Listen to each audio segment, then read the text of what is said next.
माघ पूर्णिमा के पूजा के दौरान इस कथा को सुनने से मिलता है लाभ और हरि की कृपा।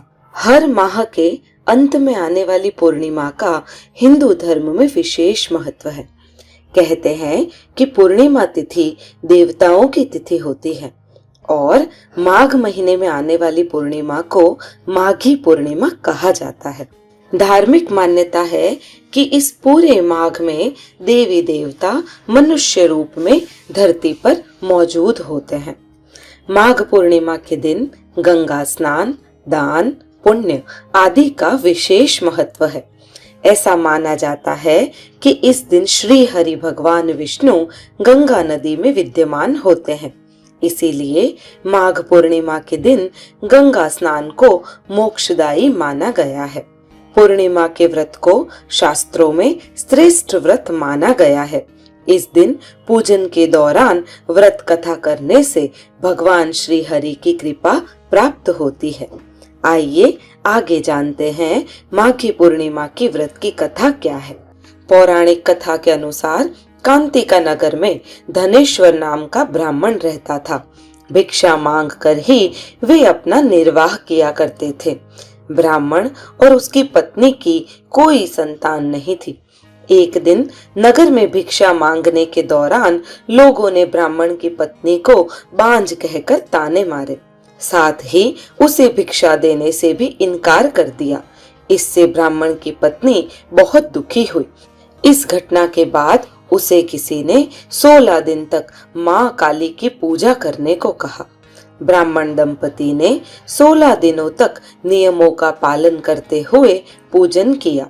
दंपति की पूजा से प्रसन्न होकर 16वें दिन मां काली प्रकट हुई और उसे गर्भवती होने का वरदान दिया।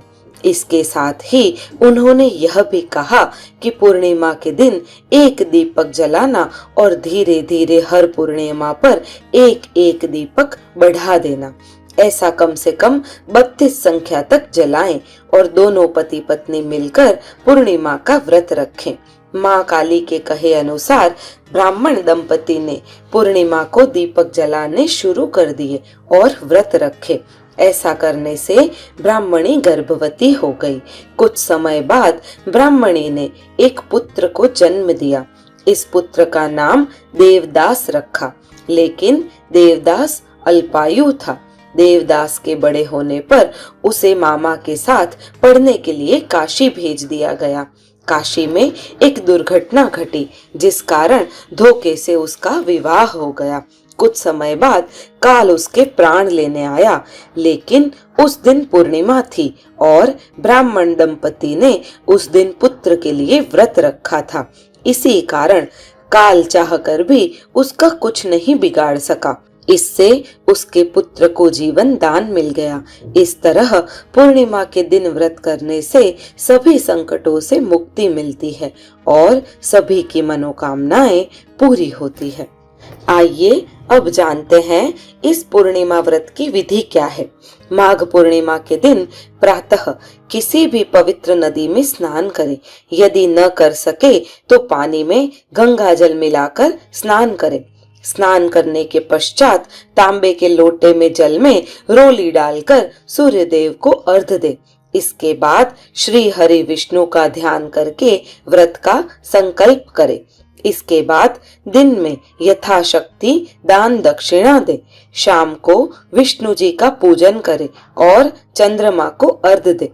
पूर्णिमा के दिन श्री सत्यनारायण देव की पूजा विधि का भी एक अपना ही बड़ा महत्व है। अवश्य प्रसाद में शीरा और केले के भोग लगाएं। इससे श्री हरि विष्णु अत्यंत प्रसन्न होते हैं। आइए जानते हैं कि पूर्णिमा के व्रत में क्या खा सकते हैं। यदि आप पूर्णिमा का व्रत केवल जल पीकर करते हैं तो बहुत लाभकारी होता है। यदि पूर्णिमा के व्रत में जल से ना रह सकें तो आप दूध और दूध की बनी चीजें ले सकते हैं। यदि आपकी तबीयत खराब हो तो दूध के साथ फलाहार भी कर सकते हैं। और यदि व्रत नहीं कर सकते हैं, एक समय भोजन अथवा 2 समय भोजन करके भी इनकी कथा सुनकर श्री हरि का ध्यान करने से भी पूर्णिमा के व्रत का फल मिलता है। क्या आप जानते हैं हम पूर्णिमा का व्रत क्यों करते हैं? पूर्णिमा के दिन चंद्रमा पृथ्वी के चारों ओर अपना एक चक्र पूरा कर चुका होता है, जो किसी के जीवन में एक अध्याय के अंत और एक नए अध्याय की शुरुआत का प्रतीक है। इसीलिए भक्त चंद्रदेव को श्रद्धांजलि अर्पित करके चंद्रमा की सबसे तेज रोशनी के माध्यम से दिव्य आशीर्वाद प्राप्त करने के लिए पूर्णिमा का व्रत रखते हैं। आइए अब ये जानते हैं कि पूर्णिमा के दिन क्या नहीं खाना चाहिए। इस दिन किसी भी प्रकार का तामसिक भोजन का सेवन नहीं करना चाहिए, जैसे मांस, मदिरा और मसाले वाला। मसाले में लहसुन प्याज भी आ जाती है, क्योंकि चंद्रमा इस दिन पृथ्वी से काफी नजदीक होता है और चंद्रमा पृथ्वी के गुरुत्वाकर्षण को बढ़ाता है।